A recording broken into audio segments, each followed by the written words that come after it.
Konnichiwa everyone, welcome to सोमिया निमेजारी। तो कैसे हैं आप सभी। आज की वीडियो ड्रैगन बॉल ड्रामा का एपिसोड 13। तो मैं इस एपिसोड का रिव्यू दूंगी। तो चलिए फिर शुरू करते हैं। लेकिन उससे पहले अगर आप लोगों ने मेरा चैनल सब्सक्राइब नहीं किया तो प्लीज़ जाके पहले उसे सब्सक्राइब करें, ताकि आप लोगों को मेरी वीडियो की नोटिफिकेशन जल्दी मिल सके और आप लोग इंजॉय कर सकें। तो चलिए फिर इस मज़ेदार एपिसोड को शुरू करते हैं। तो एपिसोड का नाम है सरप्राइज। इस एपिसोड की शुरुआत होती है किंग ओमा और डेगैसू से। किंग ओमा को गुस्सा आ रहा होता है क्योंकि फर्स्ट डायमंड वर्ल्ड से अनिंसू और सेकंड डायमंड वर्ल्ड से वजिता ने ड्रैगन बॉल हासिल कर लिया था। और तो एपिसोड की शुरुआत में हम देखते हैं किंग ओमा डेगैसू से पूछता है कि क्या फर्स्ट डायमंड वर्ल्ड के गंडे मेरी आर्मी को जमा कर लिया है। तो डेगैसू बोलता है हाँ। किंग ओमा उससे कहता है कि व्रप समय को जाकर डिसेबल कर दो। डेगैसू हैरान हो जाता है। तो किंग ओमा कहता है अगर ऐसा हम लोग करेंगे तो वो लोग व्रप समय को यूज करके यहाँ नहीं आ सकेंगे। डेगैसू उससे बोलता है मैंने इससे पहले कभी नहीं सुना कि किसी ने व्रपसमा के साथ ऐसे किया हो। तो किंग ओमा बोलता है कि चुप करो और जैसा मैं कहता हूँ वैसा करो। वो एक सीक्रेट रूम होता है जहाँ वो डेगैसू जाता है। तो डेगैसू अपनी मैजिक पावर से उस दीवार को हटा के उसके अंदर एक बटन होता है उसको बंद करने ही लगता है और सोच रहा होता है कि क्या ऐसा करना ठीक है। वो इसलिए क्योंकि इससे पहले किसी ने भी व्रपसमा को इस तरह डिसेबल नहीं किया था, लेकिन डेगैसू उसे डिसेबल कर ही देता है। व्रपसमा जैसे ही डिसेबल हो जाता है तो उसके बाद जिस प्लेन में गोकू और बाकी सब जा रहे होते हैं उस प्लेन का इंजन भी खराब होने लगता है। तो वो सब कहते हैं ये हो क्या रहा है। तो ग्लोरी बोलता है पता नहीं। वो प्लेन गिरने लगता है। तो नेवा बोलता है इसे किसी ऐसी जगह उतारना जहाँ पे किराकिन न हो, क्योंकि अगर ऐसा हुआ हम पानी में गिर गए तो हम लोग किराकिन का निवाला बन सकते हैं। उनका प्लेन जंगल में जाकर गिर जाता है, लेकिन वो लोग बच जाते हैं। हाइबस बोलते हैं मुझे लगा हम लोग मारे जा चुके हैं। बुल्मा बोलती है तुम सब ठीक हो। शिनकाई बोलते हैं शायद। बुल्मा पेंजी से पूछती है ऐसा क्या हुआ होगा जिसकी वजह से इसका इंजन खराब हो गया, क्योंकि उनको नहीं पता किंग ओमा ने क्या किया है। पेंजी बोलती है मैं इसे चेक करती हूँ, तुम सब बाहर चले जाओ। वो लोग बाहर निकल जाते हैं। तो वो फॉरेस्ट बहुत ही ज्यादा अजीब होता है, लेकिन काफी बड़ा भी होता है। उस जंगल के पेड़ काफी बड़े भी होते हैं, वो लोग छोटे लग रहे थे। फिर गोकू अचानक से उछल के देखता है कि वहाँ पर कोई जगह होती है, यानी कि वहाँ कोई रहता भी है। उसके बाद पेंजी को मैकेनिक्स का सामान नहीं मिल रहा था, क्योंकि जब किराकिन ने उन पर अटैक किया था तो वो सामान उनसे खो गया था। तो उसे बुल्मा देती है एक कैप्सूल जिसका नाम है होई पोई कैप्सूल। बुल्मा बोलते हैं ये ऐसा कैप्सूल है जिसमें कोई भी चीज़ आराम से डल सकती है। पेंजी बुल्मा से पूछती है क्या मैं ये ले सकती हूँ। वो कहती है हाँ क्यों नहीं। दूसरी तरफ वजीता शिनकाई से पूछते हैं हम फाइटर्स फर्स्ट डायमंड वर्ल्ड में उड़ के नहीं जा सकते। तो शिनकाई बोलते हैं ये इम्पॉसिबल है, क्योंकि इंसान व्रपसमा की इजाज़त दिए बगैर वहाँ पर नहीं जा सकते। नेवा बोलते हैं हमें जल्द से जल्द यहाँ से निकलना होगा। बताते हैं ये मेगा प्लेनेट है। शिनकाई बोलते हैं हाँ मैंने इस प्लेनेट के बारे में पहले भी सुना है। ये वही तो नहीं जहाँ पर बहुत बड़े जायंट्स रहते हैं जिन्हें मैगट्स कहते हैं। शिनकाई बताते हैं ये डायमंड रियलम का सेकंड मोस्ट टेरिफाइंग प्लेनेट है। नेवा बोलते हैं यहाँ पर बहुत बड़े जायंट्स रहते हैं। यहाँ तक कि सुप्रीम डायमंड किंग और गैंडे मरी भी इससे पहले यहाँ तक नहीं पहुँच सके। तो गोकू बोलता है अगर ऐसा कुछ हुआ तो हम लोग हैंडल कर लेंगे। ग्लोरी बोलता है हमें यहाँ से जल्दी निकलना चाहिए। फिर पेंजी हाइबस को बुलाकर कहती है तुम बैठने वाला स्टूल बन जाओ ताकि वो मशीन को चेक कर सके। दूसरी तरफ हम देखते हैं कि फर्स्ट डायमंड वर्ल्ड में अफरा तफरी फैली हुई होती है। गैंडर मरीज कहते हैं आखिर काम किसने किया है। तो रिंसू कहती है यहाँ पर जरूर कुछ न कुछ होने वाला है। ग्लोरी की कॉल आती है। वो कहता है कि हम लोगों ने सेकंड डायमंड वर्ल्ड का ड्रैगन बॉल ले लिया है। इसी के साथ वो ये भी कहता है कि मैं गोमा की हर एक्टिविटी से भी मोहतात रहूंगा, क्या पता वो क्या कर दे। लेकिन क्या अरिंसू ने ग्लोरी को ये बताया कि उसने फर्स्ट डायमंड वर्ल्ड का ड्रैगन बॉल ले लिया है। कॉल रखने के बाद अरिंसू कहती है अब मेरे पास तीनों ड्रैगन बॉल्स आ जाएंगे।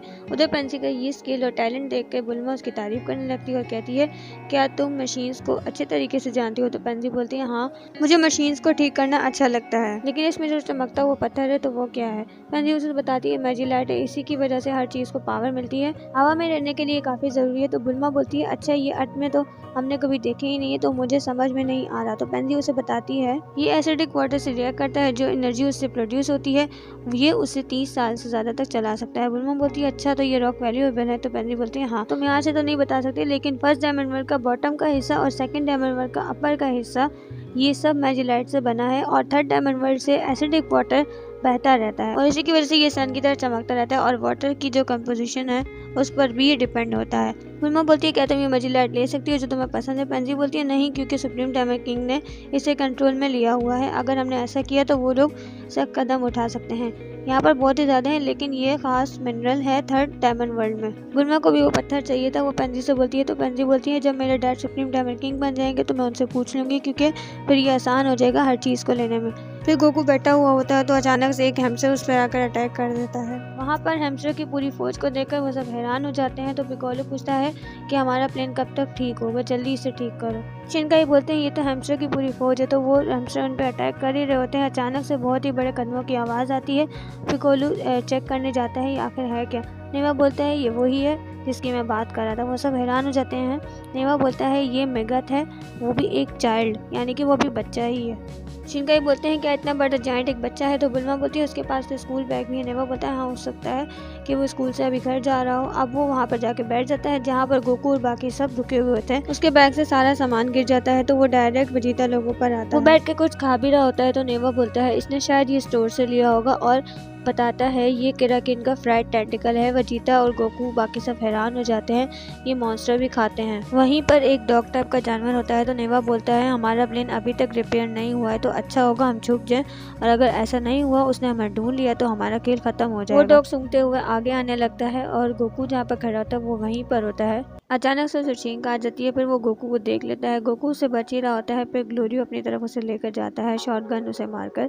फिर वो फायर उस पर कर ही रहा होता है लेकिन उसका उस पर कोई असर नहीं होता, उल्टा वो ग्लोरियो को ही गिरा देता है। वजीता ग्लोरियो की मदद करने आ जाता है तो ग्लोरियो बोलता है इसे प्लेन की तरफ मत जाने देना। वजीता और गोकू दोनों ही उसका ध्यान बटाते हैं और पिकोलो भी उनके साथ होता है। गोकू उस पर हमला करता ही है कि अचानक से वो उसके बालों के अंदर चला जाता है। वहाँ पर भी टिक्स होती हैं जो उस पर हमला करने लगती हैं लेकिन वो बाहर निकल जाता है। फिर पिकोलो और गोकू उसे मिलकर मारते हैं। फिर वो एकदम से गोकू पर अपनी पूंछ से हमला करता है और वो प्लेन को देख लेता है और वो भागने लगता है।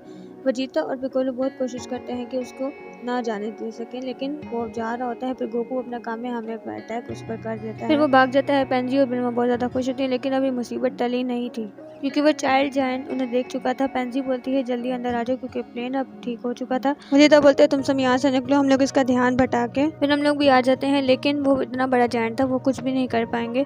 फिर वो जायंट उस प्लेन को छेड़ने लगता है, यानी कि बच्चों की तरह हरकतें करता है और फिर वो पेड़ की मदद से उस प्लेन को हिलाने लगता है जोर जोर से। शिनकाई बोलते हैं हमें जल्दी से उड़ जाना चाहिए। ग्लोरी जैसे उड़ाने लगता है तो वो अपने हाथों की मदद से उसे तबाह करने लगता है लेकिन गोकू आ जाता है, अपनी पावर से उसे रोकने की पूरी कोशिश करता है लेकिन वो ज़्यादा देर तक उसे रोक नहीं पाता। वजीता और पिकोलो भी उसे अपनी पावर से रोक रहे होते हैं। फिर गोकू जाके पहले तो उसके कपड़ों में जाके फंस जाता है, फिर अचानक से वो उसके बैग के अंदर चला जाता है।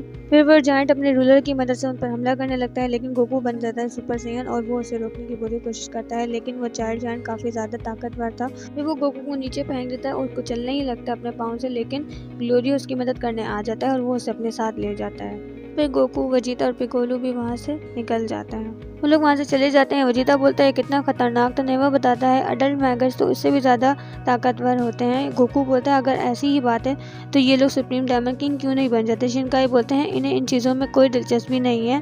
तभी वजीता पूछता है तुमने कहा कि ये प्लेनेट डायमंड का दूसरा बड़ा खतरनाक प्लेनेट है, तो और भी कोई जगह है जो इससे ज़्यादा खतरनाक हो। तो नेवा बोलता है हाँ, एक और प्लेनेट है जिसका नाम है गीगा, वहाँ पर गीगत नाम के लोग रहते हैं जो बहुत ही ज़्यादा बड़े हैं। पेंजी बोलती है आप मजाक कर रहे हो। पिकोलो बोलता है एक ऐसी जगह है, लग ही रहा है कि उसे ये जगह अच्छी नहीं लग रही है। वजीता को तो हमने देख लिया था, उसे भी ये जगह पसंद नहीं थी सिवाय गोकू के। पिकोलो उससे कहता है कि तुम्हें ये जगह पसंद आई, तो गोकू बोलता है हाँ। उसी के बाद रात होने लगती है तो फायरफ्लाइज टाइप के इंसेक्ट बाहर आने लगते हैं जो उस जगह को बहुत ही ज़्यादा खूबसूरत बना रहे थे, यानी कि वो मंजर बहुत ही ज़्यादा अच्छा था और देखने वाला था। तो इसी के साथ वो एपिसोड वहीं पर एंड हो जाता है। आने वाले एपिसोड बहुत ही ज़्यादा मिस्टीरियस होने वाले हैं क्योंकि जैसे नेवा ने बताया गीगत नाम के लोग हैं जो गीगा प्लेनेट में रहते हैं, वो भी अपीयर होंगे और इनसे की विश देखना भी बाकी है। और क्या गोकू लोग फर्स्ट डायमंड वर्ल्ड में आ सकेंगे क्योंकि वेब सम्मत तो डिसेबल हो चुके हैं, तो ये हमें पता चलेगा अगले कुछ एपिसोड्स में। तो ये थी आज की वीडियो। अगर आप लोग को आज की वीडियो अच्छी लगी हो तो, और ड्रैगन बॉल डायमंड का एपिसोड 13 का रिव्यू अच्छा लगा हो, प्लीज मेरी वीडियो पे एक लाइक कर देना और अपना फीडबैक देना मत भूलना। तो हो सके तो मेरी वीडियो को आगे भी शेयर कर देना जो भी ड्रैगन बॉल के फैन है। तो मैं मिलूंगी आपसे अगली नई वीडियो में एक मज़ेदार और धमाकेदार एपिसोड के साथ। तब तक के लिए सायोनारा।